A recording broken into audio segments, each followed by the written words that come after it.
Hey guys, tonight we begin with something a little less academic and a lot more herbal, a trip through the foggy, fragrant world of medieval intoxication. Yes, they did it. But trust me, things got weird, and sometimes surprisingly creative.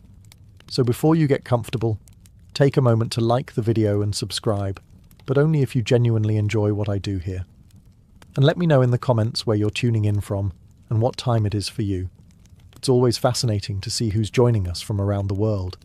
Now, dim the lights, maybe turn on a fan for that soft background hum, and let's ease into tonight's journey together.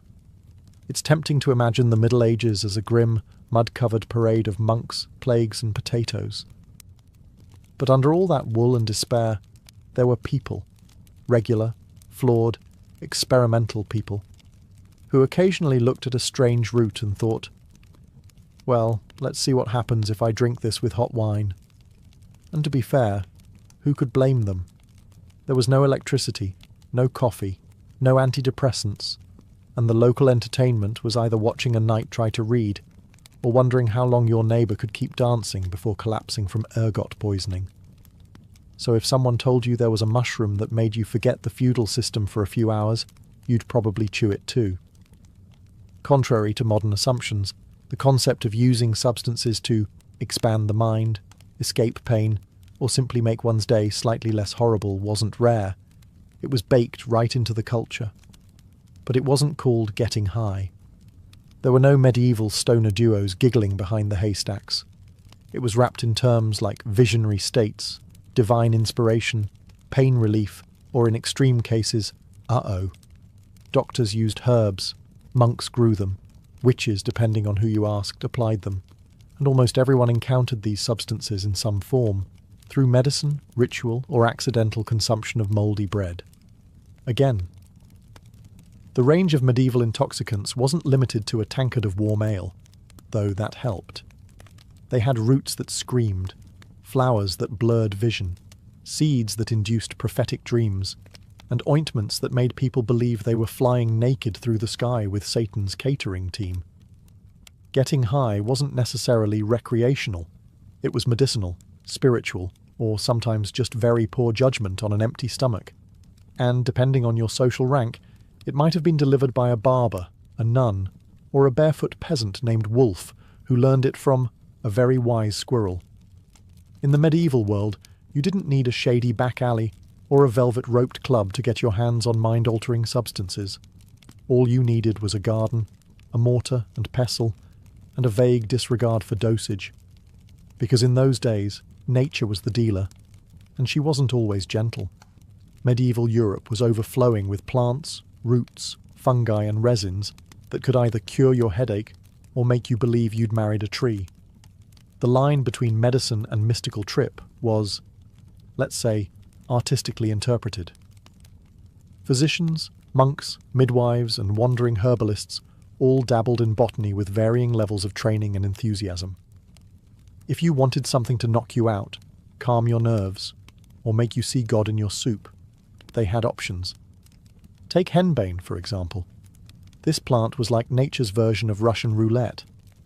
Properly prepared, it eased pain and brought on sleep. Improperly prepared, it introduced you to an entirely new set of problems, like convulsions, and a strong desire to remove your own shoes while running through the woods screaming. Or mandrake, the root shaped vaguely, like a human figure. Legend said it screamed when pulled from the ground, a noise so lethal it could kill a man. That didn't stop people from digging it up anyway, usually by tying it to a dog and standing far away. Ingesting mandrake could induce unconsciousness, visions, and, on a good day, prophetic dreams. On a bad day, well, you wouldn't be needing herbs anymore. Then there was belladonna, also known as deadly nightshade, which is exactly the kind of name that screams, maybe not. It was used to dilate pupils for beauty, but also to treat pain, cause hallucinations, and, on occasion, death. Medieval self-care was a bold business. These herbs were often combined into teas, tinctures, oils, or those famous flying ointments we'll get to soon. And they weren't always consumed voluntarily. Sometimes They were applied during religious ceremonies, medical procedures, or by a well-meaning apothecary who thought a little extra root can't hurt, but hurt it could. Ah, henbane, the medieval equivalent of let's see what this button does. Known to botanists as Hyoscyamus niger, and to everyone else as the stuff that made Uncle Bernard think he was a duck, henbane was a staple of the Middle Ages' unofficial pharmacy. Used across Europe for centuries, henbane wasn't just a casual plant, it was a mood. Monks recorded its properties in herbals. Physicians used it to dull pain. Witches used it to ride broomsticks through their imaginations. And peasants? Peasants mostly hoped not to eat it by accident. So, what exactly did henbane do? Well, that depends. In small doses, it acted as a sedative. It could ease toothaches, help with insomnia, and make childbirth slightly less traumatic. In other words, it was the medieval version of take two and try not to scream.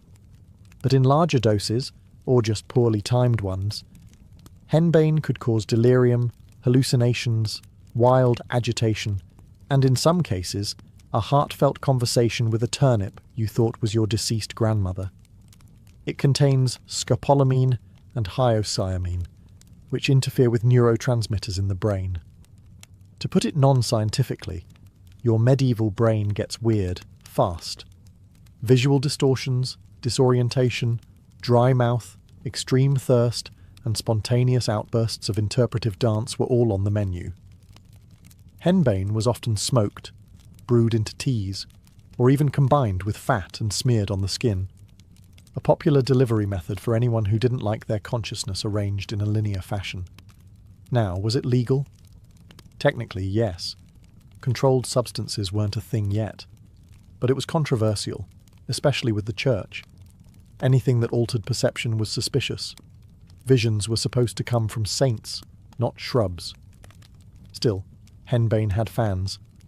Among healers, mystics, and people with nothing to lose. It even made its way into beer recipes before being banned in favour of safer additives like hops. Few plants in the medieval world were as feared, revered, and dramatically misunderstood as mandrake, a root so potent and weirdly human-shaped that it sparked a mix of botany, folklore, and sheer panic. Botanically known as Mandragora officinarum, the mandrake was associated with sleep, hallucinations, fertility, and a high probability of either mystical visions or waking up in a ditch next to a confused goat. Either way, something happened. Medieval herbalists believed that the root, which often resembled a stubby, contorted human figure, contained powerful magical and medicinal properties. It was a sedative, an anesthetic, an aphrodisiac, and, according to some, a conduit to prophetic dreams. You could boil it in wine to calm pain, or you could inhale its fumes and immediately question all your life decisions. But the real fame of the mandrake came from its alleged habit of screaming when uprooted. Yes, screaming. As in, don't pull me out of the dirt or you'll die from the noise kind of screaming. Medieval texts warned that simply hearing the mandrake's cry could kill a man, which naturally led to some creative harvesting techniques. The most famous involved tying the root to a dog, walking away, and letting the poor animal do the dirty work. The assumption was that the dog would die instead of you, a plan that raises some ethical red flags, even by medieval standards. Once harvested, and the dog properly mourned, the mandrake could be dried, powdered, steeped, or worn as a charm. Some people even carried tiny mandrake figures in pouches to ward off evil or promote fertility, because nothing says romance like a mummified root that sounds like it's seen things. The church, predictably, didn't love mandrakes. Anything that caused visions and wasn't tied to organised religion was treated as witchcraft adjacent. Still, monks recorded mandrake recipes in herbals with suspiciously detailed instructions. Used correctly, mandrake could dull pain before surgery, treat insomnia, and create trippy, vivid dreams. Used incorrectly, it could cause vomiting, unconsciousness, or your family staging an exorcism because you thought your soup was whispering. Let's say you're a medieval noblewoman hoping to attract attention at a feast. You could wear your best linen. You could braid flowers into your hair.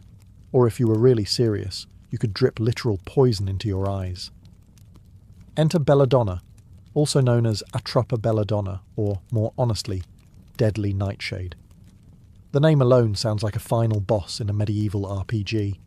And yes, it was both alluring and lethal, the botanical equivalent of a seductive but unstable ex. The name Belladonna means beautiful lady, because when a few drops of its extract were added to the eyes, it dilated the pupils. Wide eyes were considered attractive, mysterious, and maybe even a little saintly. Of course, the downside was blurry vision, light sensitivity, and the occasional unintended poisoning.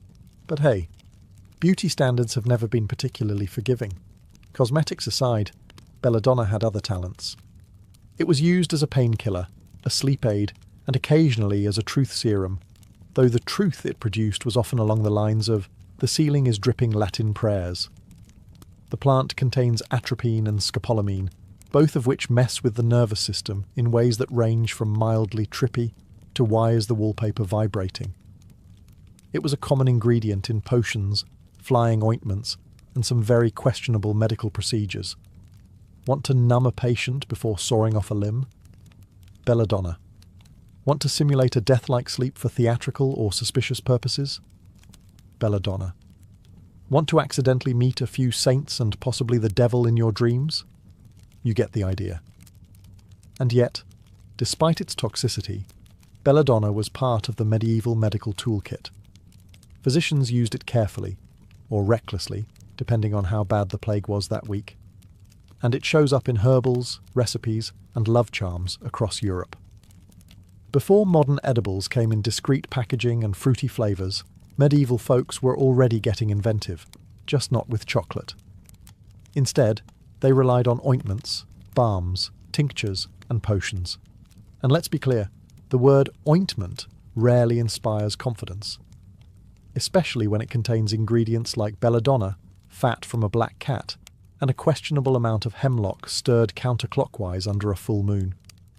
Welcome to the world of medieval transdermal delivery systems, or, in plain English, rubbing weird paste on your skin and hoping for the best.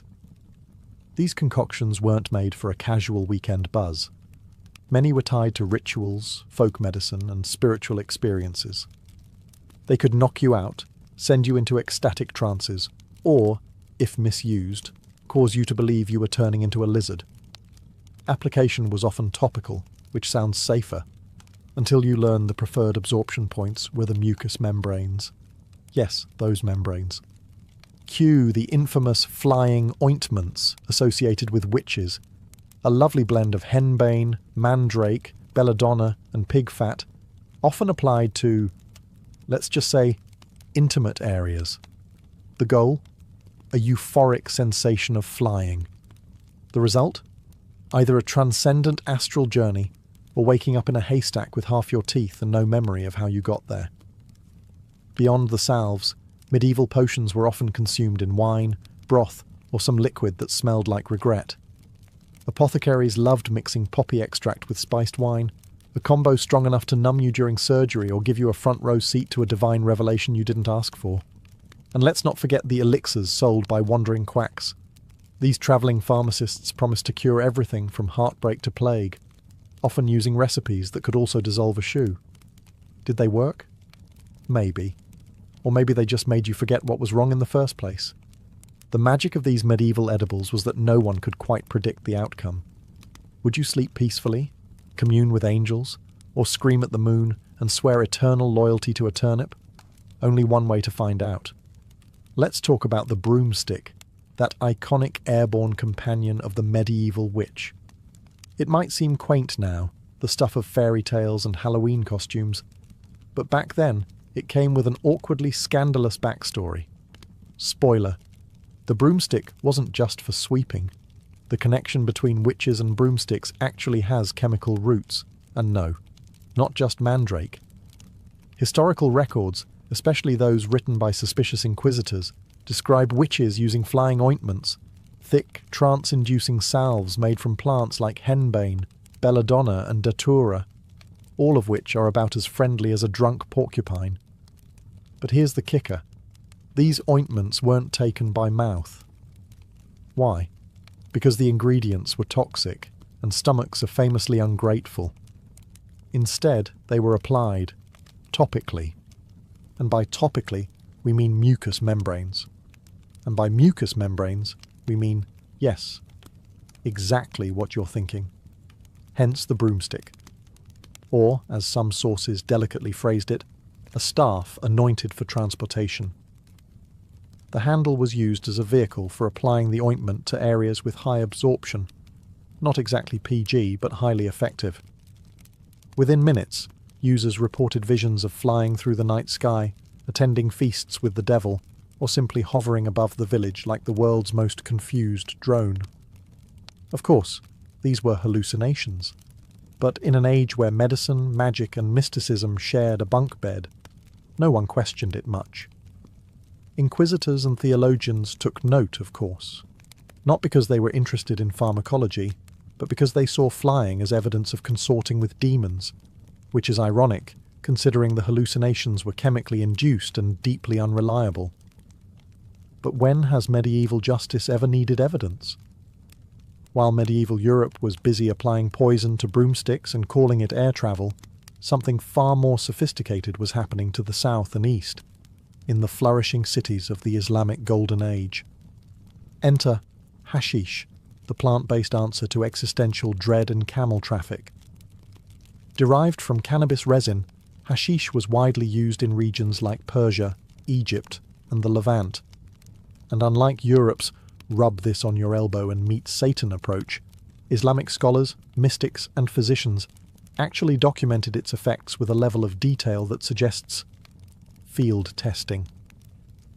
Hashish was often consumed orally, usually mixed with honey, spices, or other herbs, making it the first edible to actually taste good, as opposed to medieval Europe's tradition of bitter teas and things that smelled like spoiled socks. Its use wasn't just recreational, though yes, that absolutely happened. Hashish was often tied to Sufism, the mystical branch of Islam, where practitioners sought spiritual union with the divine. Hashish was believed to help dissolve the ego, clear the mind, and initiate deep contemplation, or, at the very least, encourage long, thoughtful stares at walls. In fact, many Sufi poets and philosophers spoke of hashish the way modern songwriters speak about bad breakups, with intense emotion, abstract metaphors, and just enough fog to make you wonder if they were okay. Of course, not everyone was a fan. Many Islamic rulers tried to ban hashish use periodically, fearing it led to laziness, moral decay, or people giggling too much during prayer. But like most substance bans in history, this had roughly the same success rate as teaching a cat to juggle. The legendary Hashashin, the original assassins, were even said to have used hashish before missions to get into the proper mindset for stabbing. That claim's mostly myth, but it's a great example of how cannabis-based products were already wrapped in both mystique and suspicion. Meanwhile, Europe was centuries away from understanding how to use cannabis without immediately setting something on fire or calling it devil grass. When you picture a medieval church, you might imagine stained glass, flickering candles, solemn chanting, and that thick, almost otherworldly cloud of incense wafting through the air like God's personal fog machine. But incense wasn't just about holiness. It also had a little something extra: psychoactive potential. Let's start with the two heavy hitters: frankincense and myrrh, both resinous substances imported from the Arabian Peninsula and East Africa. Burned in churches, temples, and royal courts, they were meant to cleanse the air, ward off evil spirits, and make everything smell slightly less like unwashed wool and fish stew. But here's the twist. Modern studies have shown that burning frankincense releases compounds, particularly incensol acetate, that can affect the brain's limbic system. Translation: if you sat in enough smoke, Gregorian chant wasn't the only thing making your head feel floaty. In poorly ventilated medieval chapels, which is to say all of them, prolonged exposure to incense could cause a mild tranquilizing effect, especially if paired with fasting, dehydration, or extreme boredom. It wasn't uncommon for monks or devotees to report visions during long services, and while they often credited divine inspiration, it's possible some were just lightly buzzed from resin fumes. And if you think this was limited to Christian spaces, think again. Incense was a common fixture in mosques, synagogues, Buddhist temples, and even pre-Christian pagan rites. It transcended religion. Everyone loves a good vibe, apparently. Clerics insisted the incense helped lift the soul to heaven. Realistically, it may have just softened the edges of reality enough to make 5-hour sermons a bit more tolerable. Think of it as the medieval equivalent of putting on lo-fi beats and lighting a scented candle, but with more Latin and less chill. If there was one thing medieval people could count on, besides taxes and the occasional plague, it was alcohol. Beer, ale, mead, wine, cider. You name it. Someone was brewing it in a wooden barrel behind their house and calling it medicine.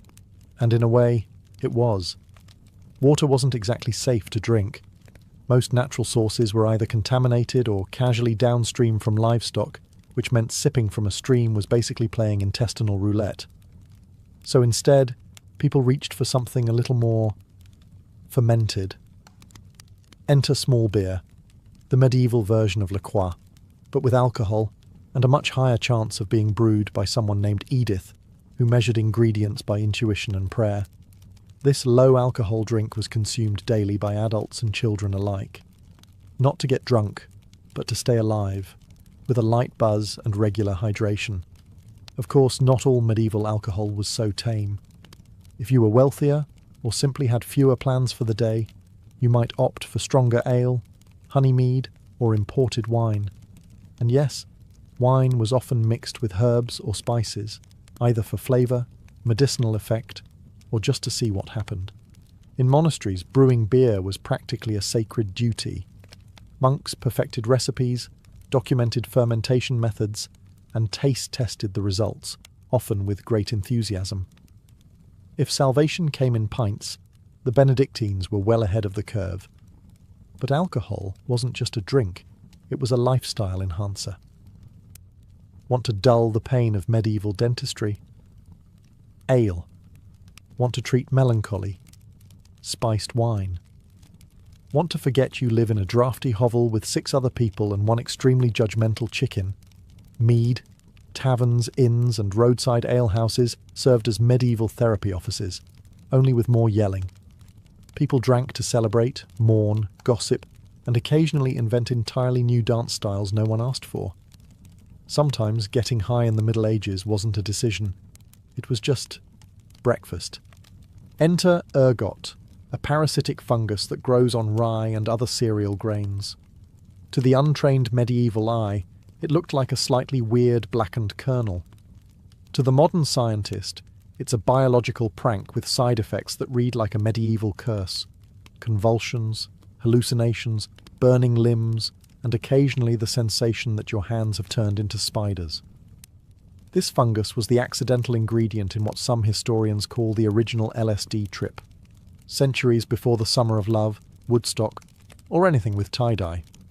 People in parts of Europe, especially in colder, damp regions like France and the Germanic territories, frequently baked bread from infected rye. Why? Because hunger trumps fungus awareness.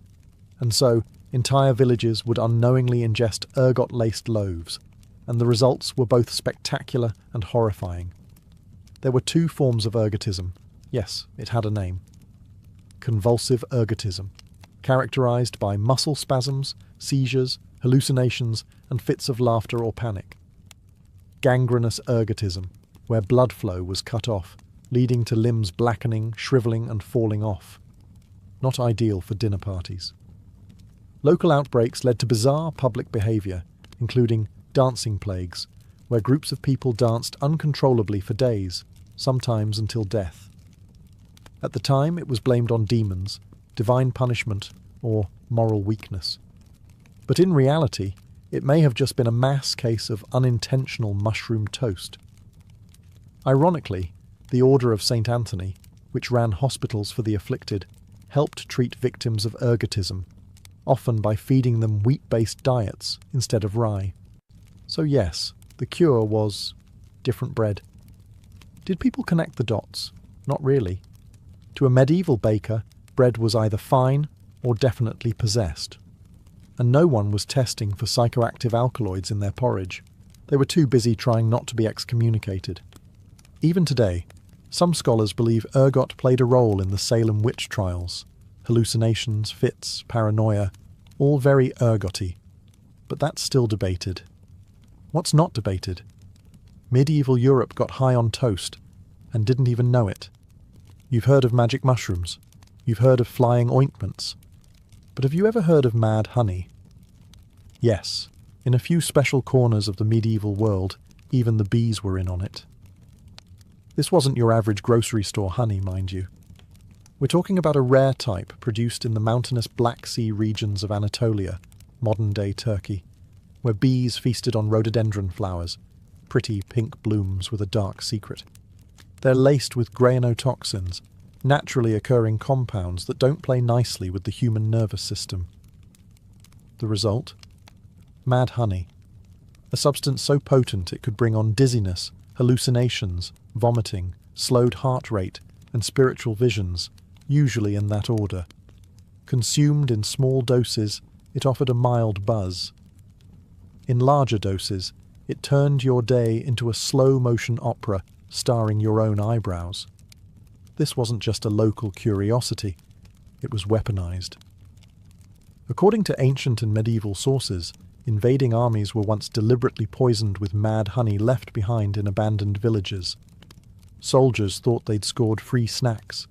Instead, they ended up convulsing on the forest floor, realizing too late that bee puke is not to be trusted. Greek and Roman authors like Xenophon and Strabo wrote about these effects centuries earlier, but the use persisted well into the Middle Ages. Locals knew how to handle the stuff. A little on bread for a headache, a little in wine for visions, or none at all if you actually wanted to remember your own name by dusk. Mad honey became known as a remedy and a recreational substance, especially in mystical or folk healing traditions.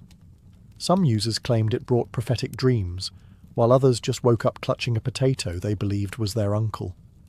Results varied, and yes, it was traded. Some ambitious merchants sold it in small ceramic jars, usually without dosage instructions, because who needs warning labels when you live in an era where leeches are considered sophisticated medicine? Not everyone in the Middle Ages was a priest, a noble, or a plague-ridden peasant.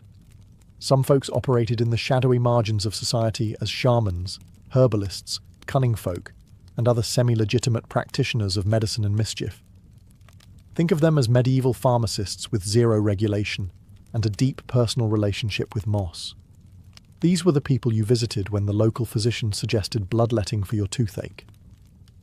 They had no degrees, but they had herbal knowledge passed down through generations, often learned by watching grandma treat boils with bark and dignity. And when it came to mind-altering substances, these folks were your go-to.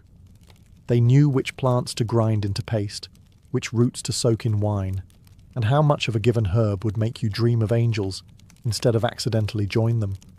Whether you were looking to relieve pain, induce visions, curse your neighbour, or have an out-of-body experience during laundry, they had a remedy, or three. Many of these practitioners were women, midwives, wise women, and healers who were essential to their communities and deeply feared by authority figures. Not because they were cackling into cauldrons, but because they knew too much and didn't need Latin to explain it. Their remedies often included henbane, mandrake, belladonna, and poppy derivatives. They'd mix them with wine, fat, honey, or spit, not kidding, chant a few protective phrases, and send you on your way with something that could either heal you or make you passionately confess to crimes you never committed. Of course, if anything went wrong, say a hallucination involving flying goats or the sudden urge to marry a tree, blame shifted quickly from bad batch to witchcraft. The church and local authorities kept one eye on these folk, and the other eye nervously twitching. Still, communities relied on them. When your child had a fever, when your joints ached, or when you needed to contact a dead relative to ask where they hid the rent money, These were the people you turned to. They weren't doctors. They weren't priests. They were the original underground wellness influencers.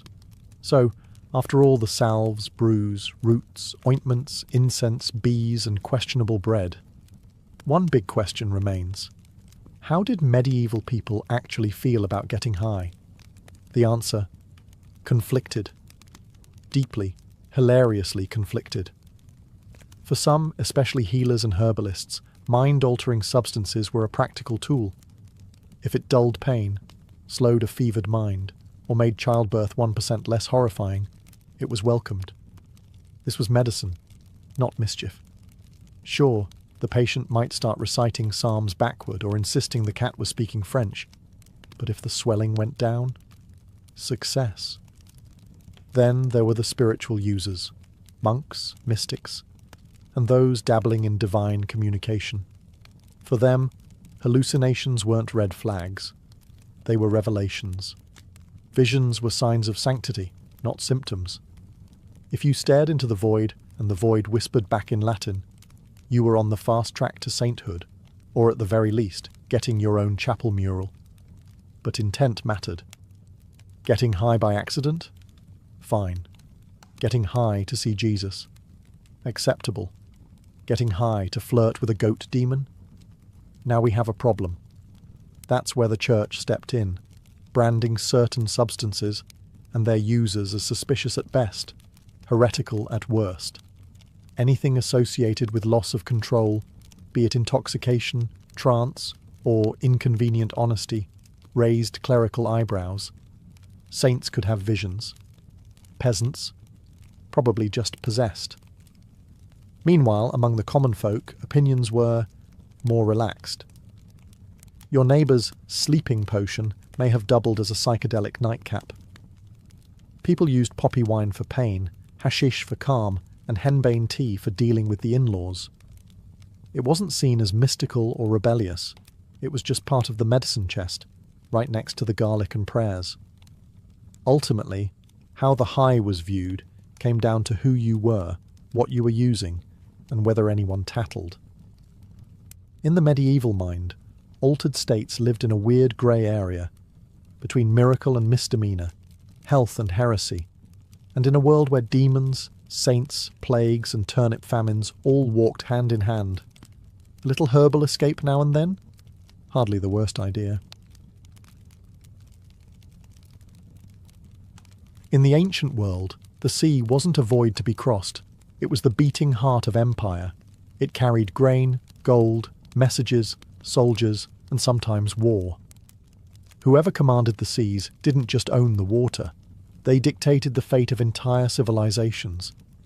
Unlike land warfare, where terrain shaped battles, naval warfare was about control of flow, of trade, of communication, and of access. For seafaring empires like Athens, Carthage, and Egypt, naval supremacy wasn't optional. It was existential. Without fleets, cities were vulnerable to isolation, starvation, and siege. With fleets, they could blockade enemies, protect merchant convoys, and even land forces deep behind enemy lines. Take the Mediterranean as an example. It wasn't called the Middle Sea for nothing. This inland ocean connected 3 continents and countless cultures. To dominate it meant having a finger on the pulse of everything from Phoenician trade routes to Roman grain shipments. The sea could bring wealth as swiftly as it could deliver disaster. That's why ancient powers poured resources into naval infrastructure, harbours, shipyards, dry docks, and naval academies. For Athens, the navy became its lifeblood. Themistocles' vision of a trireme-powered military turned Athens into a thalassocracy, a sea-based empire. Its ships guarded grain routes from Egypt, levied tribute from allies, and crushed Persian ambitions at battles like Salamis. Carthage, on the other hand, emerged as a naval titan from merchant routes. Its dockyards were among the most advanced of the ancient world, producing warships on an almost industrial scale. Carthaginian dominance wasn't just about military power. It was backed by generations of sailors and navigators who understood the sea like a second skin. Egypt, with its strategic location at the mouth of the Nile and Red Sea, also relied heavily on fleets to protect trade with the Levant and Nubia. Although more riverine in orientation, Egyptian warships evolved into seafaring vessels capable of skirmishing with pirates and escorting treasure ships. In all these cases, naval warfare wasn't a sideshow, it was the main event. The sea was where rivals clashed, alliances were broken, and empires either flourished or floundered. Mastery of naval tactics, technology, and geography gave rise to legends. And when those fleets burned or sank, so too did the fortunes of the mighty. The trireme was not just a ship, it was a weapon. Sleek, fast, and deadly, it defined ancient naval warfare across the Mediterranean. And though many city-states built them, none wielded them quite like the Athenians. With 3 tiers of oars and a bronze-tipped ram, the trireme was the ancient equivalent of a guided missile, one powered by sweat, rhythm, and strategy. A typical trireme measured about 120 feet long and just 18 feet wide. Narrow, yes, but that was the point. Its slim hull allowed it to slice through water with minimal drag, while its low draft let it operate close to shore for raids and landings. The name trireme comes from its 3 rows of oars, stacked vertically. These weren't random rowers either. Each was a trained seaman, knowing how to move in unison at speeds of up to 9 knots in battle. The trireme's most fearsome feature, the ram, a bronze-sheathed prow reinforced with oak, designed to smash into enemy hulls with devastating force. But ramming wasn't just about speed, it required precise timing and angle. Hit too straight, and your own ship might get stuck or even capsize. Skilled captains like those in the Athenian navy perfected the art of the diekplaus, a maneuver that involved slipping through enemy lines, turning quickly, and striking exposed flanks. Above deck, the trireme carried a small contingent of marines, usually around 10 to 20 heavily armed hoplites, and a few archers. Their role was to board enemy vessels or defend against boarding. But make no mistake, a trireme was not a floating fortress. It relied on agility, not armour. One wrong move, and you were kindling. What made the Athenian trireme fleet truly revolutionary wasn't just the ship itself, it was the system behind it. Funded by the Theorica, a public naval fund, Athens built and maintained hundreds of triremes. Citizens, even the poorest, served as rowers, creating a strange kind of democracy at sea. When Athens beat the Persian fleet at Salamis in 480 BCE, it wasn't aristocrats who rode to victory, it was the common people. Ancient naval combat wasn't a cannon-blasting slugfest. It was more like high-speed chess with the occasional street brawl. The primary goal? Disable or sink the enemy before they could do the same to you. And the main tool for that? Ramming. Ramming was the centerpiece of naval tactics in the trireme era. The goal was to pierce an enemy's hull below the waterline using the ship's bronze-tipped prow. A well-placed ram could send a vessel to the bottom in minutes. But it wasn't as simple as charge forward. Timing, angle, and coordination mattered immensely. Too sharp an approach, and you'd glance off. Too direct, and you might embed your ship in theirs, leaving both vessels vulnerable. To land a successful ram, fleets used complex maneuvers like the diekplaus and periplus. In a diekplaus, a ship would dart through gaps in the enemy line, then pivot to strike from behind. The periplus involved circling around the enemy formation to hit exposed flanks. These weren't brute force tactics. They were precision strikes, dependent on the rower's synchronization and the captain's foresight. But sometimes, things didn't go to plan. Rams missed. Ships locked together. Oars snapped. That's when Plan B came in. Boarding. Boarding turned the naval fight into a land-style melee. Once 2 ships collided or locked, Marines would leap aboard the enemy vessel with swords, spears, and shields. These weren't delicate affairs.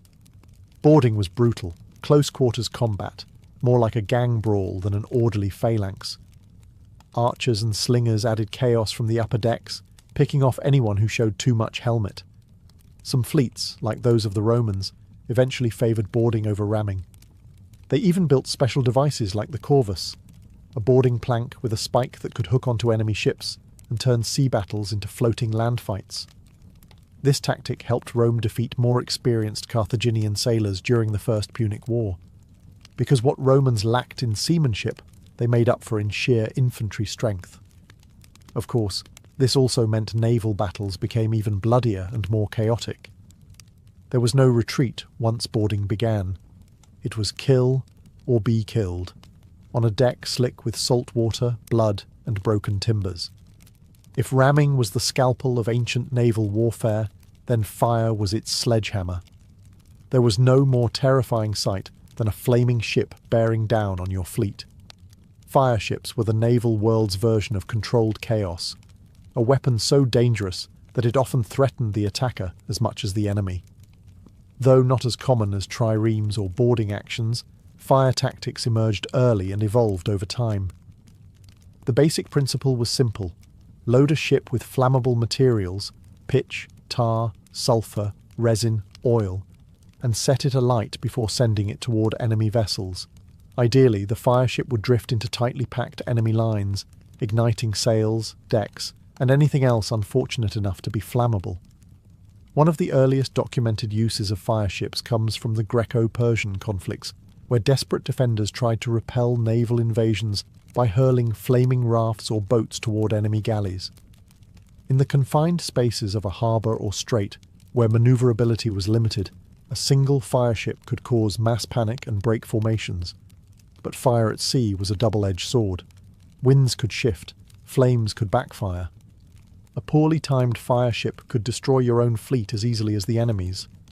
This is why fire was often reserved for desperate moments, blockades, surprise attacks, or last stands where the risk was worth the havoc. The most sophisticated development in ancient incendiary warfare came with Greek fire, a mysterious and fearsome weapon developed by the Byzantine Empire centuries later, but inspired by ancient fire tactics. Greek fire could allegedly burn on water and couldn't be extinguished with standard methods. While it's more medieval than ancient, its conceptual roots, chemical fire used in naval dominance, can be traced back to these early fire ships. Egyptian and Phoenician fleets also used variations of fire-based weapons, particularly against pirate vessels and during sieges. For instance, coastal defenders might catapult fire pots or flaming arrows onto ships attempting to breach harbours. The psychological effect of fire at sea was unmatched.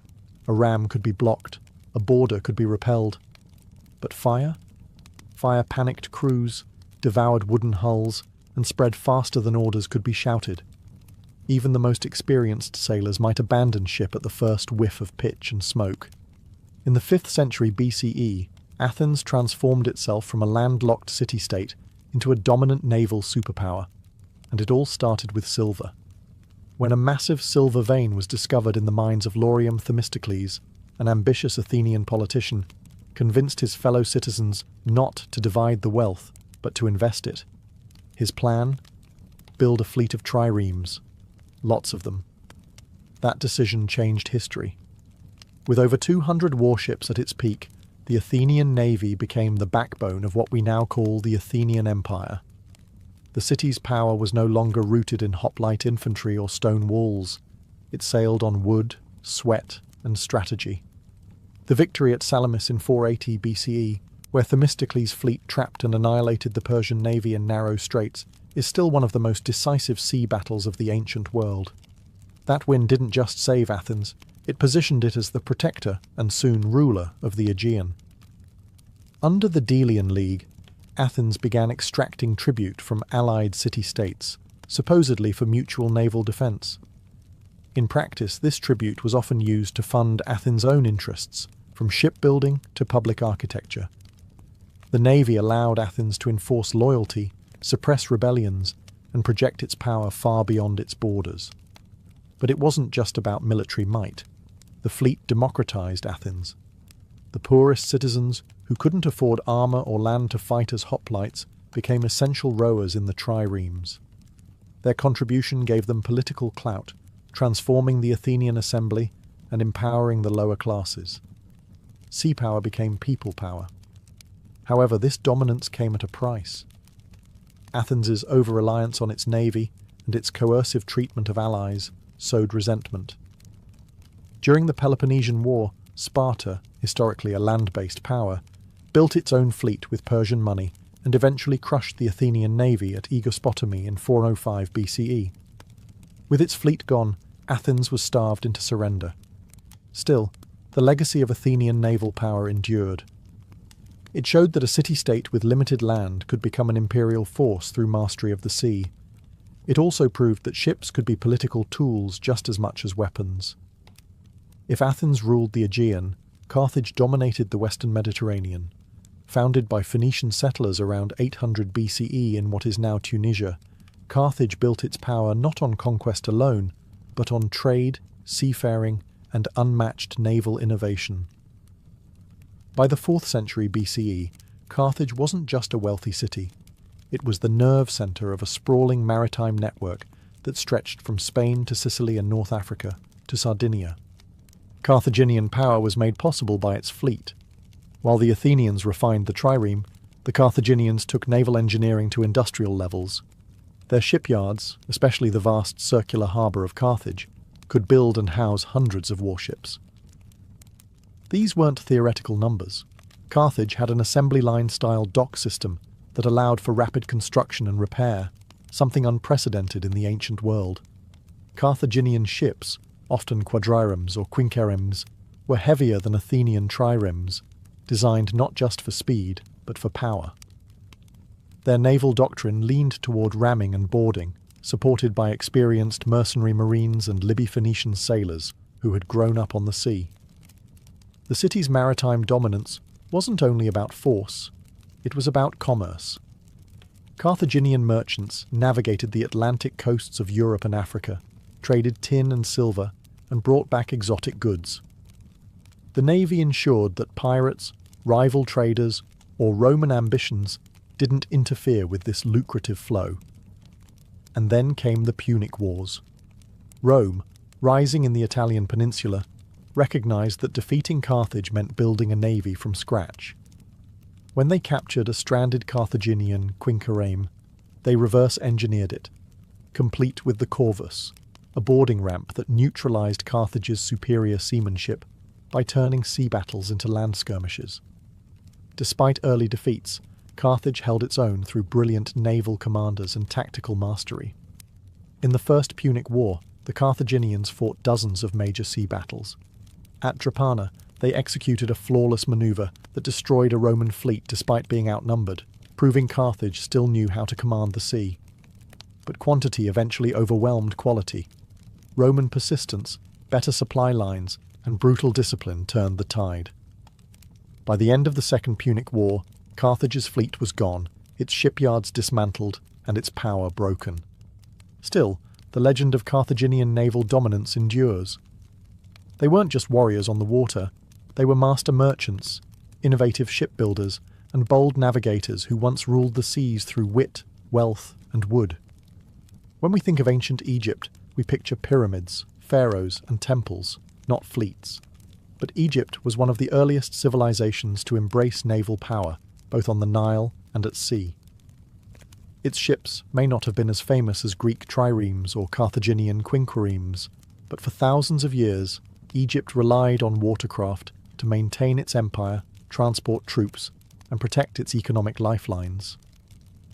The Nile was Egypt's highway, an artery that connected north and south, desert and delta. As early as 3000 BCE, Egyptian shipbuilders were crafting vessels from bundled papyrus reeds, and later, cedar wood imported from Lebanon. These riverboats transported grain, gold, soldiers, and even colossal statues. Pharaohs led naval expeditions southward into Nubia and eastward across the Red Sea to Punt, a mysterious land rich in incense, ivory, and exotic animals. But Egypt's naval ambitions weren't limited to the river. By the time of the New Kingdom, in 1550-1070 BCE, Egypt developed seagoing fleets capable of challenging pirates, repelling invasions, and projecting power beyond its borders. Under rulers like Thutmose III and Ramesses III, Egypt used warships in campaigns against the Sea Peoples, a confederation of raiders who threatened the eastern Mediterranean. These battles, recorded in vivid reliefs at Medinet Habu, show Egyptian archers firing from ships and marines engaging in brutal close combat aboard narrow wooden decks. Unlike the oared triremes of Greece, Egyptian seafaring ships were broad, sail-driven vessels with limited manoeuvrability. They often featured raised fighting platforms and were crewed by archers, spearmen, and sailors trained in both combat and navigation. Their primary advantage was mobility along coasts and rivers, where they could rapidly deploy soldiers or intercept merchant traffic. Egyptian naval strength also underpinned its economy. Grain exports to the Levant and trade with the Aegean was secured by escort ships. Ports like Byblos and Tanis became hubs of both commerce and naval logistics. Even foreign rulers sought Egyptian shipbuilders for their craftsmanship. In time, Egypt's naval power waned under successive waves of foreign rule: Libyans, Assyrians, Persians, and eventually Greeks and Romans. But its long legacy of riverine and coastal warfare set the foundation for naval traditions in the ancient Near East.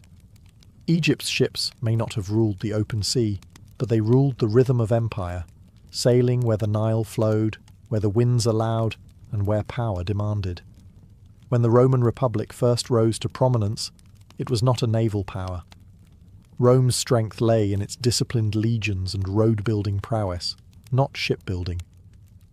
But that changed dramatically and rapidly when the Republic found itself in a bitter contest for control of the Mediterranean against Carthage. The result was one of the most dramatic naval transformations in ancient history. At the start of the First Punic War, 264 BCE, Rome had almost no fleet. Carthage, meanwhile, had centuries of maritime dominance, but the Romans weren't deterred.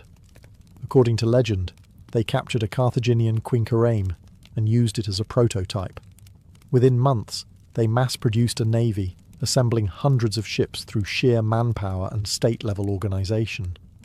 But Rome knew it couldn't outsail the Carthaginians, so it changed the rules of the game. Enter the corvus, a boarding bridge fitted with a metal spike. This device turned sea battles into infantry brawls, Rome's specialty.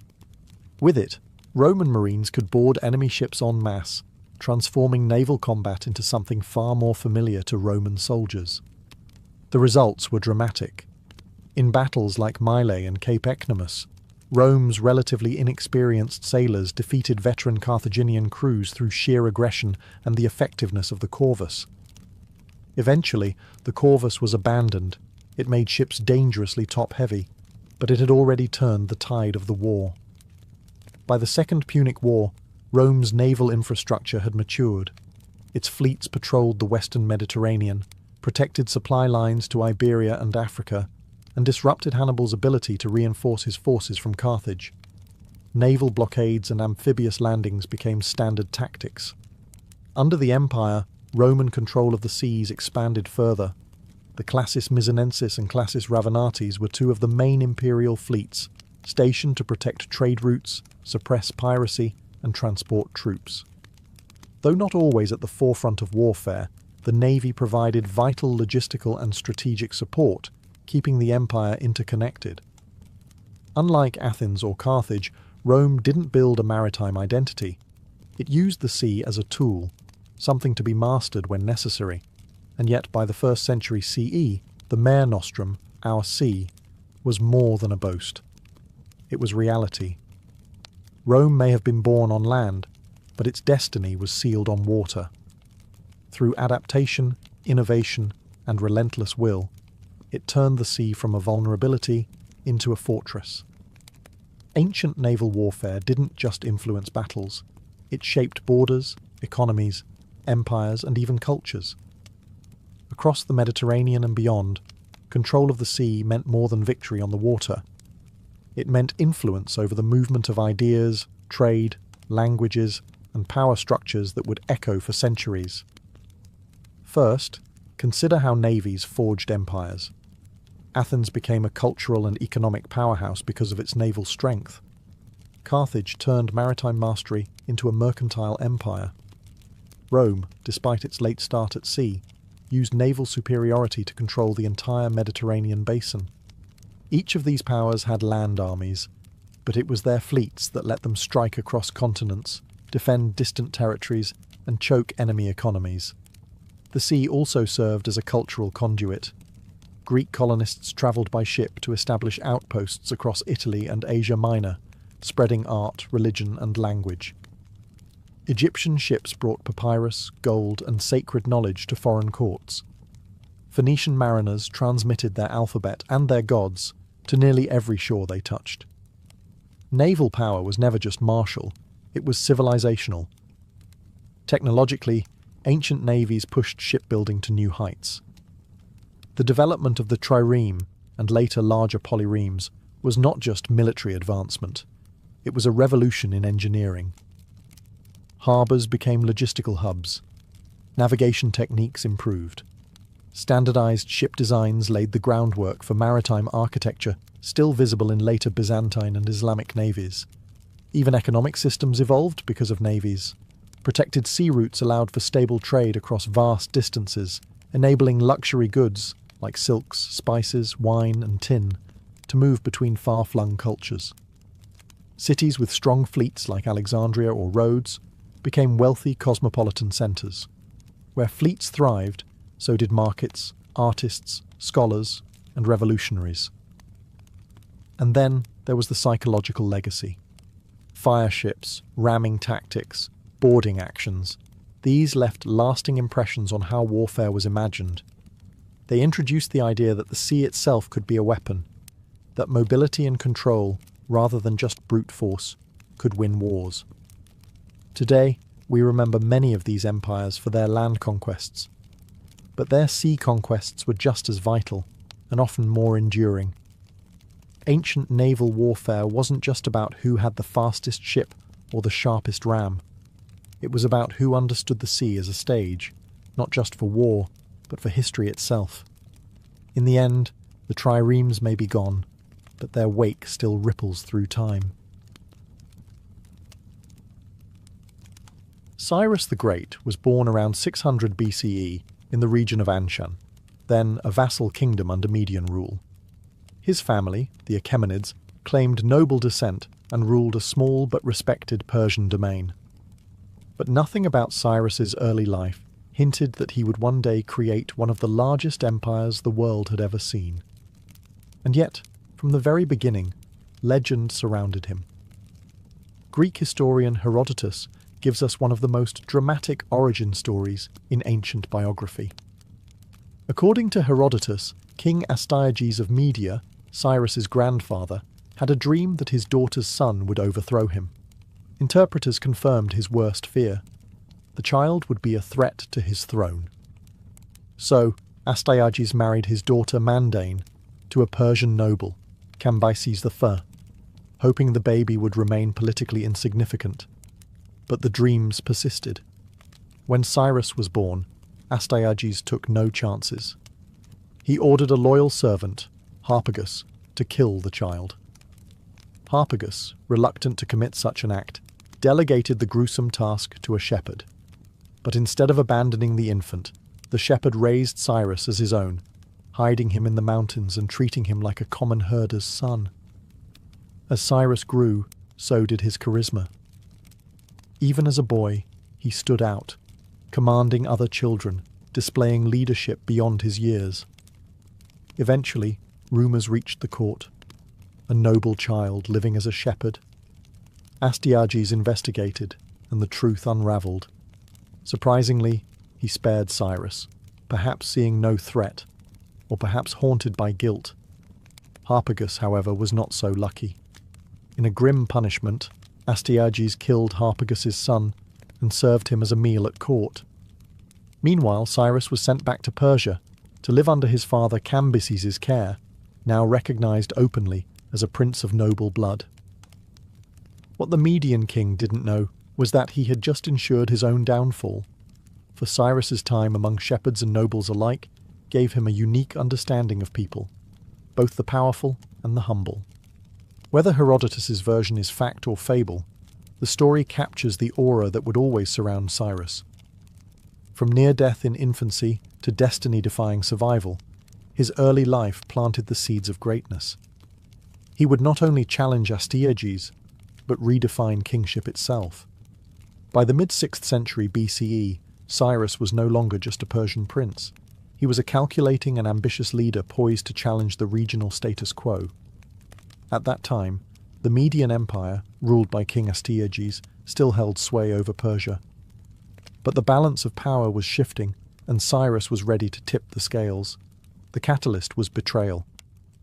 According to multiple sources, including Herodotus and the Babylonian Chronicle, the Median general Harpagus, the very man ordered years earlier to kill baby Cyrus, had never forgotten the cruel fate of his son. Now, years later, he was in a position to act. Secretly, he sent messages to Cyrus, encouraging him to rise up and promising support from within the Median ranks.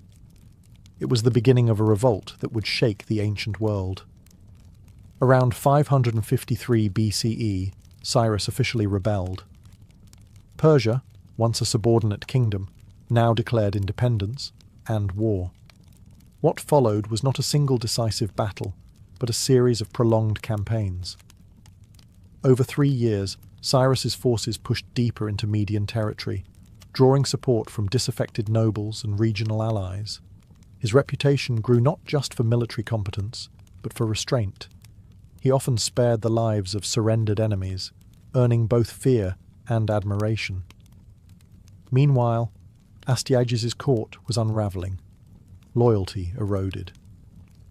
When the final confrontation came around 550 BCE, it wasn't the Medes who triumphed. It was Cyrus.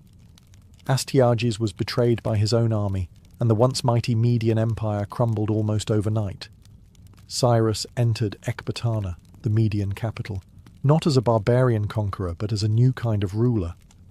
He respected local traditions, preserved Median administrative structures, and incorporated many Medes into his growing government. This policy of inclusion would become a hallmark of his rule.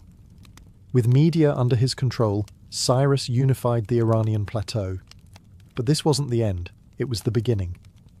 By overthrowing the Medes, he not only liberated Persia from vassalage, but also inherited their empire. He now ruled lands stretching from modern-day Iran to parts of Central Asia. Fresh from his triumph over the Medes, Cyrus the Great turned his gaze westward, toward the fabulously wealthy kingdom of Lydia, ruled by the legendary Croesus. Croesus was no ordinary king. He was one of the richest men of his time, his name becoming a byword for immense wealth. His capital, Sardis, gleamed with luxury, and his armies were well equipped with cavalry and seasoned troops. But Croesus made a fatal mistake. He underestimated Cyrus. Seeking to preempt Persian expansion, Croesus formed alliances with Egypt and Babylon, and consulted the oracle of Delphi. The oracle famously told him that if he crossed the river Halys to attack Persia, he would destroy a great empire. Encouraged, Croesus launched an invasion, only to discover that the empire he would destroy was his own. The two forces clashed near the Halys River in 547 BCE.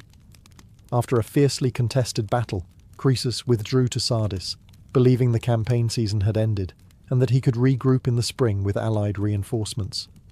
But Cyrus did something unexpected. He pursued. In a bold winter campaign, Cyrus besieged Sardis, forcing Croesus into a desperate defence. According to Herodotus, Cyrus even employed a tactical surprise. He used camels to startle the Lydian cavalry, Croesus's strongest asset, rendering them ineffective. Within weeks, Sardis fell. Croesus was captured alive. What happened next sealed Cyrus's reputation as a ruler, unlike any other. Instead of executing Croesus, Cyrus reportedly spared him, even making him an advisor. The story goes that as Croesus was about to be burned alive, he cried out Solon's name, a Greek philosopher who once warned him not to count a man lucky until he knew how his life ended. Cyrus, moved by the tale and the wisdom in it, ordered the fire extinguished. Whether myth or truth, this narrative reflects Cyrus's known policy of clemency. With Lydia conquered, Cyrus gained control over its immense treasury and trade networks, along with the powerful Greek city-states of Ionia along the Aegean coast. Though the Ionian cities resisted Persian rule, they were no match for Cyrus's expanding military and diplomatic machine. The fall of Croesus marked more than the collapse of a rich kingdom. It confirmed Cyrus's tactical brilliance and willingness to use both warfare and mercy. It also gave Persia a foothold in the Greek world, setting the stage for future East-West conflicts, and for Cyrus it was just the next step in a rapidly expanding empire. By the late 540s BCE, only one major power remained between Cyrus and undisputed dominance of the Near East: Babylon. Once ruled by kings like Hammurabi and Nebuchadnezzar II, Babylon had grown into a magnificent metropolis, famed for its towering ziggurats, massive double walls, and the fabled hanging gardens. But beneath the grandeur, cracks were forming. At the time, Babylon was ruled by Nabonidus, a king deeply unpopular with his own people. His religious policies alienated the powerful priesthood of Marduk, the city's chief deity. He had spent years away from Babylon, leaving the empire in the hands of his son Belshazzar, a name familiar to readers of the Hebrew Bible. Discontent was growing. Cyrus sensed opportunity. In 539 BCE, Cyrus launched his campaign. But unlike previous invasions marked by siege and destruction, this one was surgical.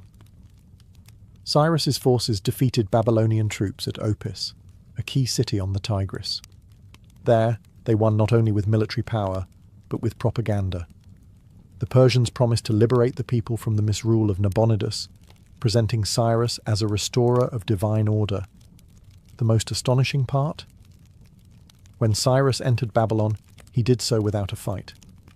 According to the Nabonidus Chronicle and later Greek sources, the city gates were opened to him, perhaps through political negotiation, perhaps due to internal betrayal.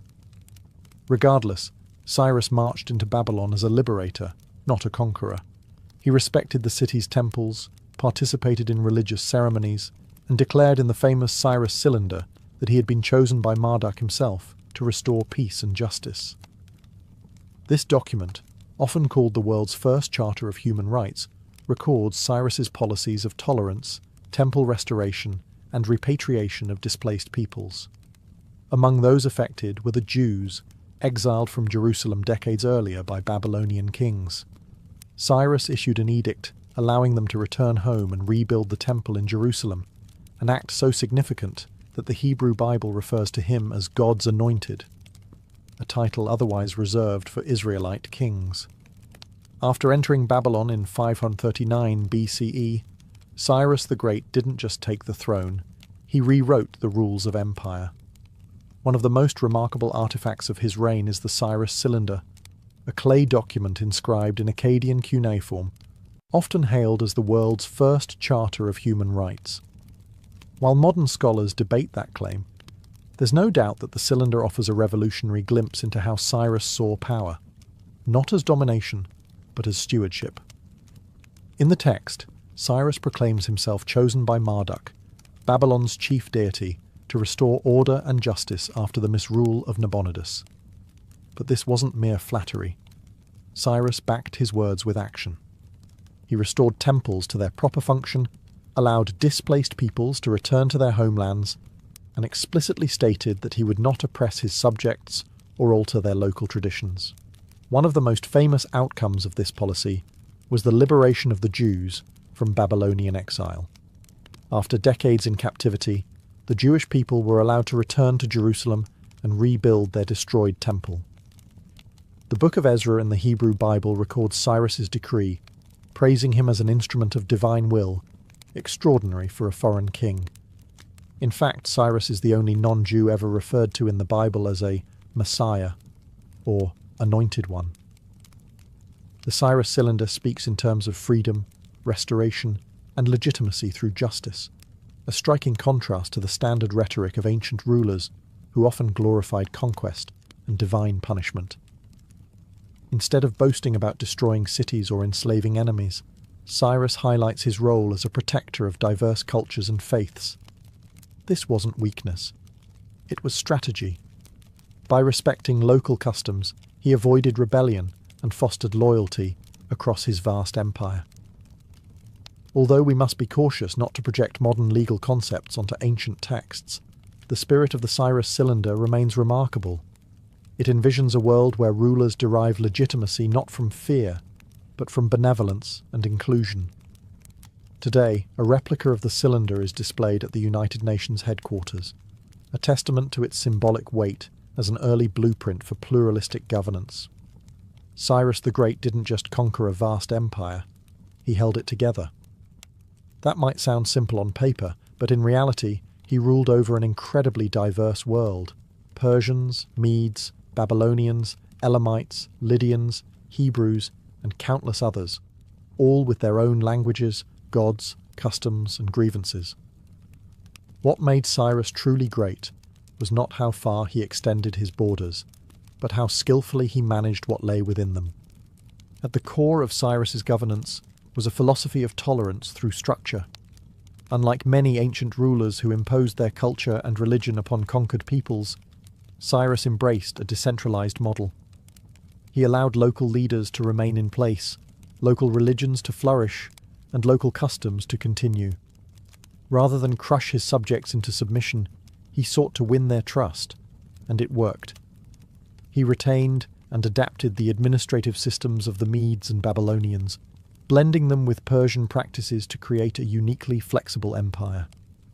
Power was delegated to satraps or provincial governors who oversaw taxation, security, and justice in their regions. These officials were typically chosen from local elites, but remained accountable to Cyrus's central authority. This system became the foundation of Achaemenid rule for generations. Cyrus also invested in infrastructure. He improved trade routes, safeguarded caravans, and ensured fair treatment for merchants, knowing that commerce was as essential to stability as armies. His empire wasn't just a military machine. It was an economic and cultural network that stretched from the Indus Valley to the Aegean Sea. He also understood the power of symbolism. In each city he conquered, Cyrus made gestures of respect, restoring temples, participating in religious ceremonies, and preserving local institutions. These acts weren't simply theatrical. They were diplomatic strategies that earned him the loyalty of former enemies. Most remarkable was how little resistance his rule provoked. Cyrus didn't just avoid rebellions, he often inspired admiration. Even the Greeks, typically disdainful of barbarians, viewed him as a wise and just king. Xenophon, the Athenian historian, would later write Cyropedia, a partly fictionalized but deeply admiring biography of Cyrus, presenting him as the model of enlightened leadership. By the end of his reign, Cyrus the Great had reshaped the ancient world. From the Aegean Sea to the mountains of Central Asia, his empire stretched farther than any before it. But like many great conquerors, his ambition pushed him toward one final campaign, this time into the steppes of the northeast. It would be his last. Around 530 BCE, Cyrus set out to confront the Massagetæ, a confederation of nomadic tribes living east of the Caspian Sea. These fierce horse-riding warriors were led by Queen Tomyris, a ruler remembered as both a military leader and a symbol of defiance. Her people were seen by Persians as uncivilized but dangerous, a threat to the empire's expanding borders. The details of the campaign are murky, shaped largely by Herodotus's dramatic and likely embellished account. According to the Greek historian, Cyrus first attempted diplomacy, proposing marriage to Queen Tomyris. She saw it for what it was, a political ploy. When diplomacy failed, Cyrus resorted to trickery. He left behind a banquet of wine and rich food, knowing the Massagetæ were unaccustomed to alcohol. After a drunken celebration, many of her warriors were ambushed and slaughtered, including her son. Devastated and enraged, Tomyris swore vengeance. In the climactic battle that followed, the Massagetæ overwhelmed the Persian forces. Cyrus was killed in combat. Herodotus even claims that Tomyris had his body decapitated and placed his severed head in a skin filled with blood, declaring, "Drink your fill of blood, you who thirsted for it." While the gruesome ending may be more myth than fact, what's certain is this: Cyrus died during this campaign, far from the great cities he had conquered.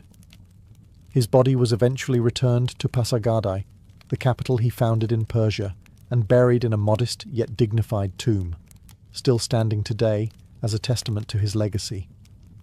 His death marked the end of an era. The throne passed to his son Cambyses II, who would continue the empire's expansion, notably into Egypt. But Cyrus's unique blend of tolerance, strategy, and visionary leadership would not be easily replicated. When Cyrus the Great died, he left behind more than a vast empire. He left behind a political blueprint, a philosophical precedent, and a reputation so revered that even centuries later his name inspired awe. The Achaemenid Empire, founded by Cyrus, was the largest the world had ever seen to that point, stretching from the Aegean to the Indus. But it wasn't just size that mattered. It was how it functioned. Cyrus's policies of inclusion, tolerance, and administrative innovation continued under his successors. His son Cambyses II and later Darius the Great didn't just expand the empire, they formalized its structure. The satrapy system Cyrus pioneered became a cornerstone of imperial governance. These regional governors maintained law and order, collected taxes, and answered directly to the king, allowing the empire to remain both vast and surprisingly efficient. Religious and cultural freedom remained official policy. Temples and local deities were respected across the empire, from Babylonian ziggurats to Egyptian sanctuaries. Local elites were often kept in power under Persian oversight, and rebellions were rare in the early Achaemenid years. Not because of fear, but because many subjects found Persian rule less oppressive than the regimes they had previously endured. Cyrus also helped to establish the idea of kingship as a moral role, not just a political one. He wasn't merely king of Persia. He took on titles like king of the four corners of the world, but unlike the boastful tyrants of the past, his legitimacy was tied to the well-being of his subjects. This wasn't just propaganda.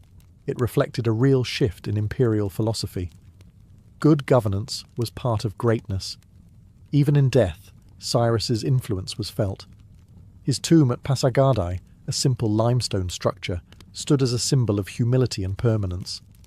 Alexander the Great, himself a master of empire centuries later, visited Cyrus's tomb and reportedly paid it homage, ordering its restoration after it was desecrated. In Persia, Cyrus was not just remembered, he was revered. Later Persian dynasties would invoke his legacy to legitimize their own rule.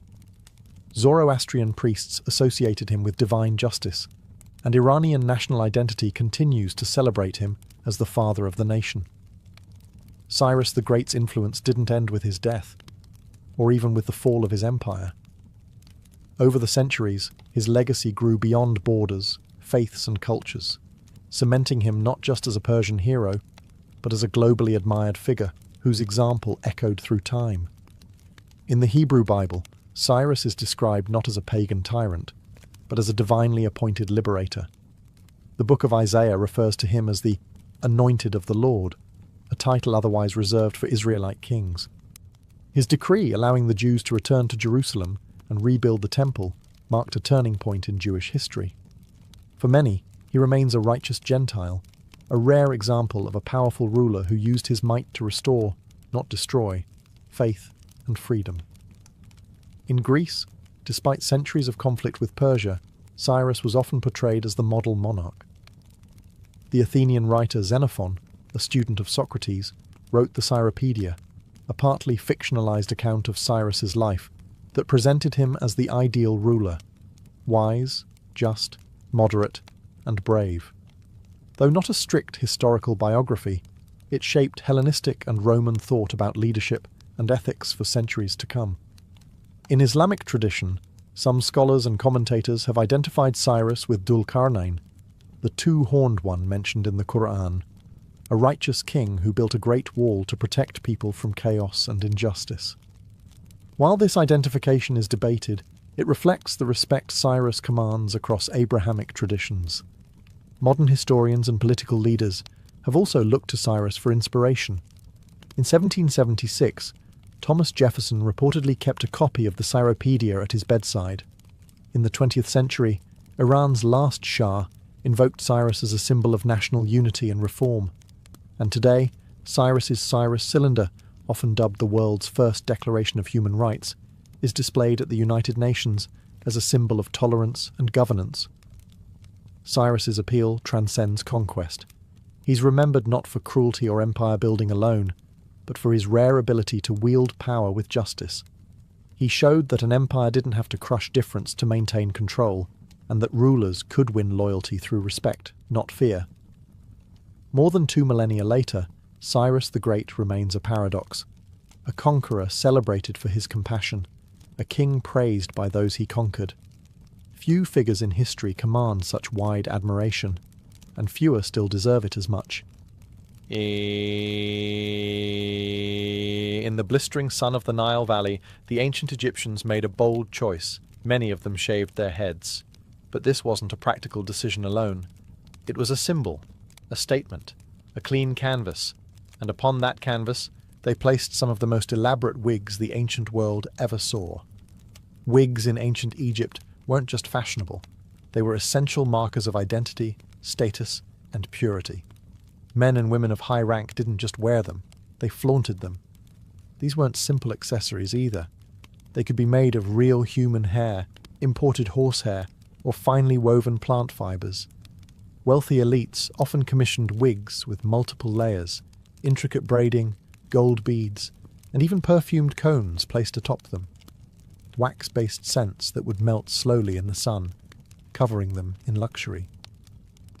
For women, hairstyles were tied to femininity, fertility, and power.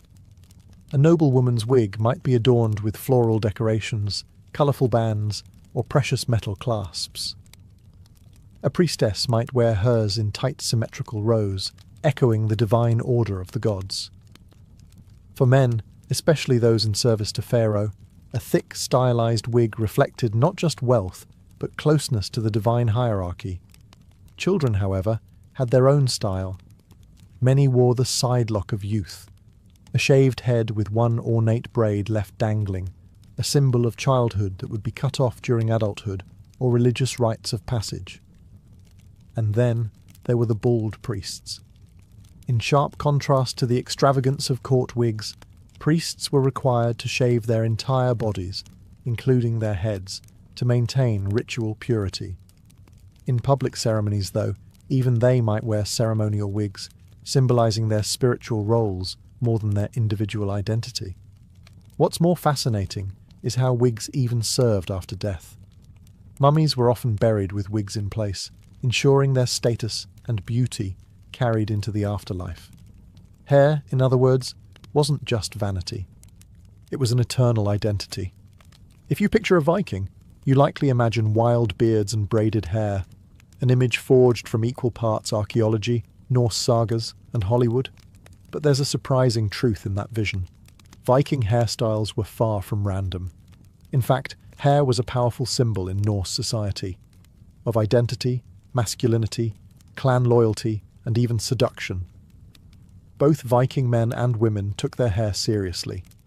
In a world where physical appearance projected strength and honour, long hair wasn't a vanity, it was a statement. Men often grew their hair long and styled it meticulously. Braids, top knots, and half-shaved heads weren't just stylish, they were intimidating.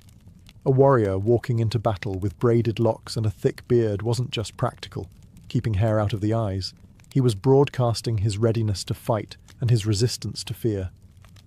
For Viking women, hair could be just as symbolic. Long, well-groomed hair was a marker of femininity and high status. Women often braided their hair in complex patterns, sometimes using ribbons or beads woven into the strands. A married woman might wear her hair wrapped or partially covered to signal her marital status, similar to how wedding rings work today. Some burial sites in Scandinavia even include combs, hairpins, and grooming tools, suggesting daily care and pride in appearance were important to both sexes. There was also a fascinating legal angle. In Viking law codes, hair played a role in justice. Cutting off someone's hair without permission was considered a grave insult. one that could lead to revenge, legal retribution, or full-blown blood feuds.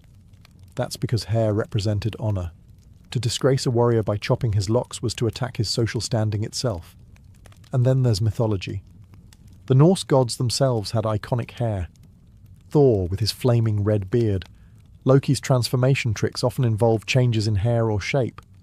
And of course, the goddess Sif, whose golden hair was so legendary that when Loki cut it off as a prank, he had to beg the dwarves to forge a magical replacement from real gold. Hair wasn't just mortal identity, it was divine currency. The Romans knew a thing or two about control, and that extended to their hairstyles. In a world where politics, class, and gender were all tightly regulated, hair became one of the subtlest yet most powerful tools of social navigation. Especially in elite circles, your locks could literally declare your allegiance, your values, and your ambition. Let's start with Roman men. In the early Republic, the ideal Roman citizen was clean-cut, conservative, and practical. Hair was short, tidy, and well-groomed. Anything longer than that was considered suspect, effeminate, foreign, or lazy. A short haircut and a clean-shaven face weren't just fashion choices. They were civic statements. They said, "I'm disciplined. I serve the state. I'm Roman." But as the empire progressed, things got fluffier. Emperors like Nero and Commodus let their curls grow out in flamboyant styles that mimicked Greek philosophers or even divine statues. Some sported what we now call the Roman topknot, a raised section of curled or piled hair at the front, sculpted to suggest intellect, youth, or refinement. These weren't accidents. They were carefully crafted public images. Hair became propaganda. For Roman women, the stakes were even higher. Hairstyles became almost architectural. The famous Flavian Tower style, a literal mountain of curls and braids pinned above the head, was a high-status look made possible only by slave labour, hot irons, and hours of work. The more elaborate the hairdo, the wealthier the woman, because it meant she had the leisure time and servants to maintain it. Hair could also show political loyalty. Empresses often debuted new styles in statues and coinage, which were then copied by upper-class women across the empire. Wearing a hairdo like the empress wasn't just flattery, it was allegiance. Meanwhile, enslaved people were often forced to keep their hair short or plain, denying them this form of expression entirely. Soldiers likewise wore practical cuts, reinforcing unity and function over flair. And then there were the rebels. Some Romans deliberately grew long hair or adopted barbarian styles to show disdain for imperial values. For example, gladiators often wore dramatic hairstyles to build stage personas, part athlete, part celebrity, part threat. In ancient Japan, hair wasn't merely a personal feature, it was an emblem of discipline, duty, and deeply rooted tradition. Nowhere was this more visible than in the iconic shonmeige, the distinctive topknot worn by samurai. This wasn't just a haircut, it was a cultural contract. Originally, the shonmeige began as a practical choice. The shaved crown kept helmets, especially the kabuto, samurai war helmets, more comfortable and secure in battle. But over time, as peace settled in during the Edo period, the style became less about combat and more about identity. The topknot became a rigid symbol of warrior status, honor, and submission to Bushido, the way of the warrior. Cutting it off wasn't just a haircut, it was symbolic death. A disgraced samurai might be ordered to remove his topknot, or do it himself, as a sign that he was no longer worthy of his rank. In extreme cases, the cutting of the topknot preceded seppuku, the ritual suicide performed to atone for shame. The hair of Japanese women also conveyed powerful social messages. During the Heian period, 794–1185, noble women grew their hair extraordinarily long, sometimes longer than their bodies, and allowed it to cascade straight down their backs in a style known as subarakashi. This wasn't just beauty, it was elegance, patience, and status. Maintaining such length required immense care, time, and wealth, traits exclusive to the aristocracy. Later, during the Edo period, women's hairstyles became increasingly ornate and stylized. Styles like the shimada, a kind of coiled bun, were adorned with pins, combs and decorations, each one coded with meaning. Certain styles indicated marital status, age, or even profession. Courtesans and geishas, for example, used dazzling and elaborate hairstyles not only to attract clients, but to signal their training stage and experience level. Hair could also be a form of rebellion. During certain shogunate rules, laws were passed restricting hairstyles based on class. Violating those codes, even by letting your hair grow the wrong way, could draw suspicion or punishment. And yet, artists, actors, and even ronin, masterless samurai, often bent the rules to make bold statements about identity and resistance. In ancient Japan, hair was bound, literally and figuratively, by duty, devotion, and drama. Whether in the silent dignity of a samurai or the elegant swirl atop a geisha's head, coiffures were acts of storytelling, honor, and deep cultural memory. Across ancient Africa, hair wasn't just a personal style, it was a language. From the intricate cornrows of the Sahel to the towering coils of the Himba, hairstyles served as identity cards, spiritual expressions, and even survival tools. Long before colonial disruption, African hair culture was a rich tapestry of symbolism, craftsmanship, and resistance. Let's begin in ancient Egypt's southern neighbour, Nubia. Nubian communities, often unfairly eclipsed in mainstream history, developed stylized braids and twists that communicated status, age, and clan. Nubian queens like Amanitore and Amanishakheto wore complex braided wigs and headpieces that rivaled even Egyptian royalty, asserting their power and beauty in bold, unmistakable terms.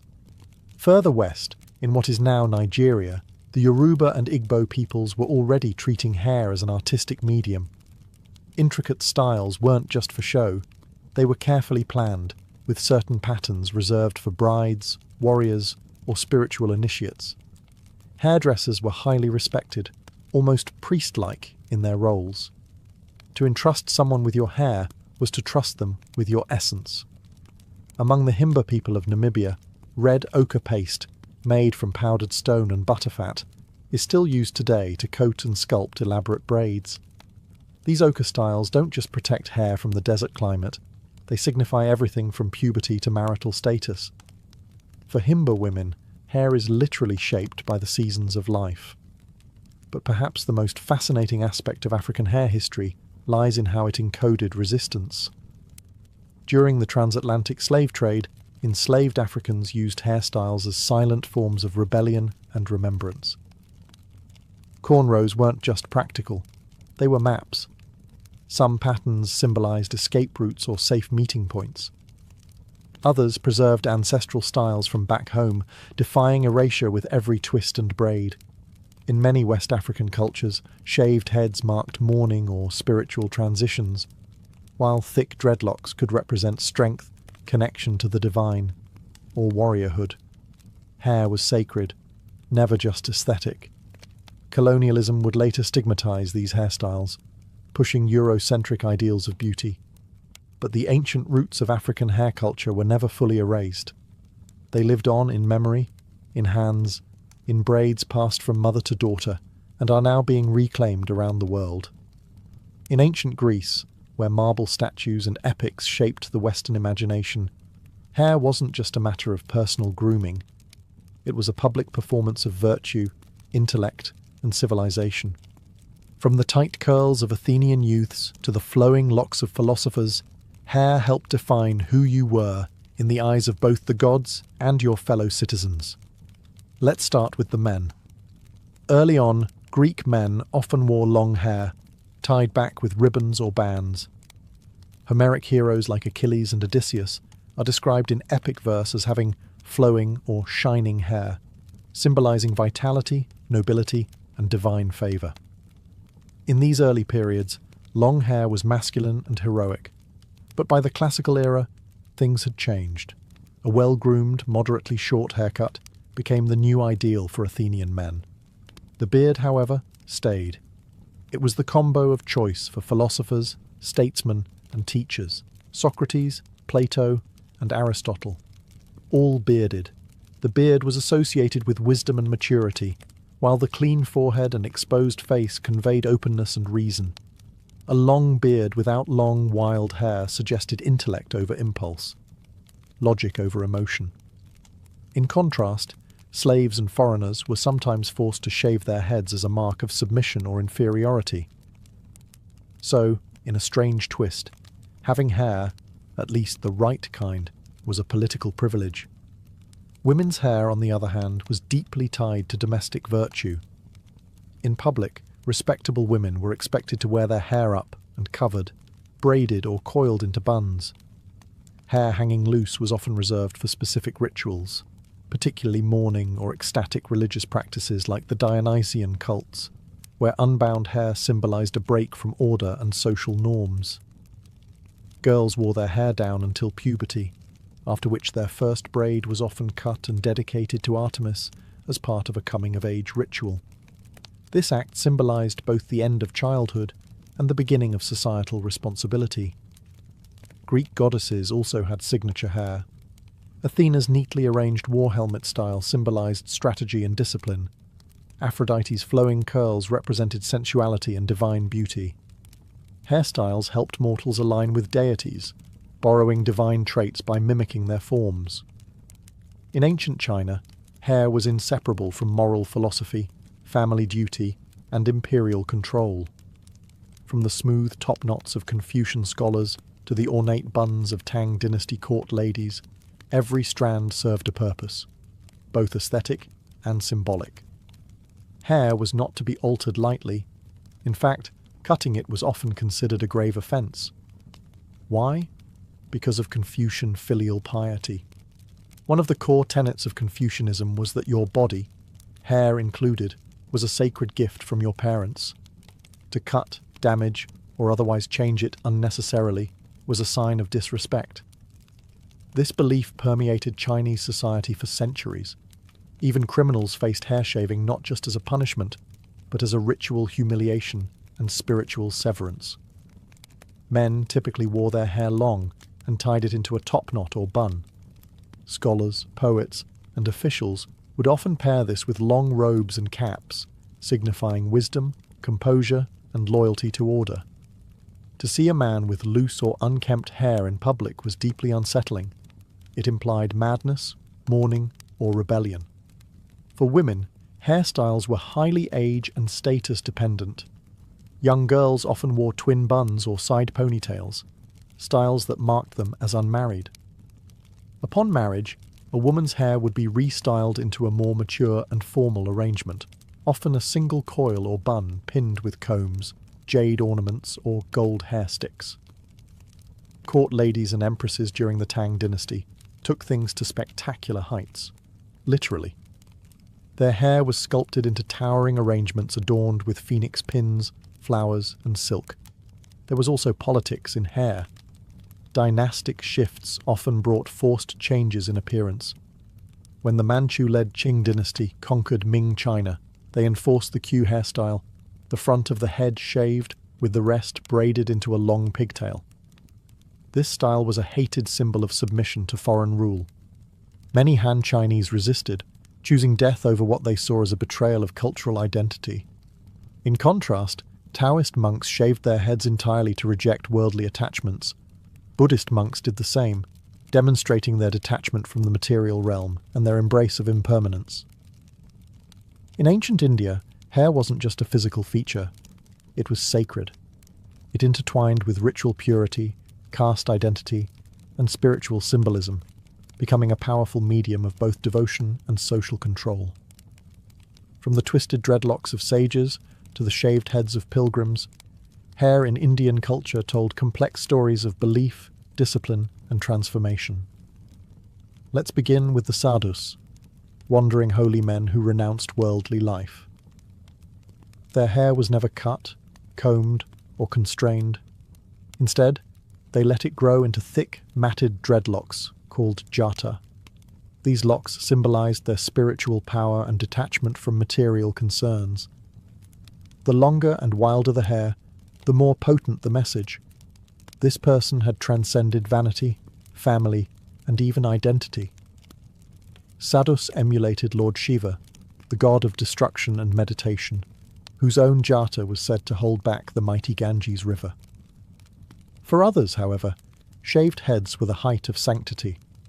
In Hindu traditions, pilgrims often shaved their heads before visiting sacred sites, offering their hair as a symbol of surrender and purification.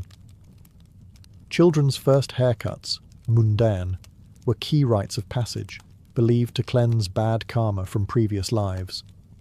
Mourning rituals also required close male relatives to shave their heads, symbolizing humility and detachment from worldly attachments. Hair also communicated caste and marital status. Upper caste men traditionally kept a single tuft of hair at the crown, the shika, after shaving the rest of the head. This top knot wasn't random. It marked them as twice born, part of the priestly or scholarly class, and obligated to perform sacred rites. Cutting the shika without cause was akin to social death.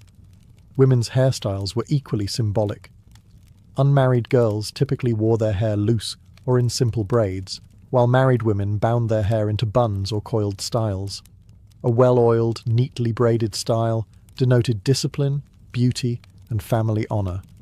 Ornamentation varied by region and wealth, but jasmine flowers, gold clips, and decorative combs were commonly worn during festivals and weddings. Hair was also linked to erotic power. Ancient texts like the Kama Sutra describe sensual hair arrangements, while sculptures at temple sites like Khajuraho depict women with intricately styled hair, cascading down their backs like liquid sculpture. Throughout the ancient world, hairstyles weren't just about fitting in. They were also used to stand out, resist, and rebel. In many societies, changing or rejecting a dominant hairstyle became an act of defiance, subtle or overt, against cultural norms, imperial powers, or oppressive systems. Let's begin in Judea under Roman rule. The Jewish people, governed by strict religious law, avoided the elaborate grooming favoured by Roman elites. Many Jewish men refused to shave their beards or style their hair in Roman fashion, preserving a distinct identity rooted in spiritual observance. To them, hair wasn't fashion, it was faith. And in an empire obsessed with assimilation that made their appearance a quiet form of protest. In ancient Gaul, during Julius Caesar's conquest, the Celts were known for their wild lime-washed hair, standing stiff and bright, often spiked into mohawk-like crests. Roman writers saw it as barbaric, but for the Gauls, it was war paint in follicle form. The hairstyle both terrified enemies and bonded tribes in resistance to Roman occupation. The Parthians, and later the Sassanids, two great empires east of Rome, also weaponized appearance. Their kings wore long curled hair and thick beards, symbols of divine authority and cultural pride. To the Romans, it looked exotic and effeminate. To the Persians, it was royal and ancestral. Their hair became a statement. We are not you. Even in more constrained societies, hair could be wielded as resistance. Enslaved people in various empires, from Greece to the Americas, were often forced to shave their heads to strip them of identity. But when they were able, they used hair to preserve lineage, memory, and rebellion. Braids concealed seeds, beads held meaning, and styles recreated maps, myths, or secret messages. Women too rebelled with hair. In Sparta, unmarried women famously wore their hair short, in contrast to the long locks of other Greek women, an expression of independence and readiness for physical activity. Roman women occasionally rejected the latest courtly trends to align with philosophical ideals, such as Stoicism or early Christianity, embracing simpler, modest styles. And when emperors fell, their hairstyles fell with them. Cutting one's imperial-style hair could be a dangerous but bold statement of political allegiance or dissent. In all these cases, hair wasn't merely a mirror of the world. It was a tool to reshape it. Across ancient civilizations, when voices were silenced or swords were drawn, the scalp became a canvas of resistance. A braid, a buzz, a curl. It could shout louder than words ever dared,